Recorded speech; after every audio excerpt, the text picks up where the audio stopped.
When the new heaven and new earth comes down, God takes up residence with his people. Death and pain are abolished, and God wipes away every tear from our eyes. One of God's purposes in salvation has been to create an eternal family united by a love that never fades, where we never experience heartache and where we never have to say goodbye. There, Summit Church, in heaven, we will be reunited with those loved ones in Jesus whom we lost on earth, or at least whom we lost contact with. Many of the prophets talked about this day.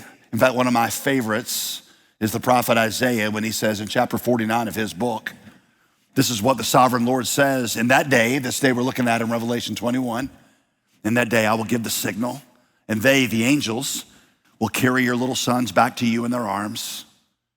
They will bring your daughters on their shoulders. What he's saying is to you parents who have lost children, maybe through an accident or a disease or a miscarriage. Isaiah is saying one day you will see them brought back to you by the angels carrying them in their arms. What a day that will be. Of course, our greatest reunion is with God himself. Verse 3, the dwelling place of God is now with man. In chapter 22, John communicates that through a metaphor.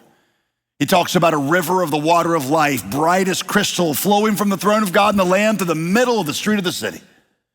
Also on either side of the river, he says, the tree of life with its 12 kinds of fruit, yielding its fruit each month. The leaves of the tree were for the healing of the nations. Tyler Staton showed us a couple of weeks ago that a river is one of the oldest biblical metaphors for God's Spirit. God's Spirit flows from his temple into every nook and cranny of the new heavens and the new earth, bringing abundance and healing wherever he goes as he saturates everything.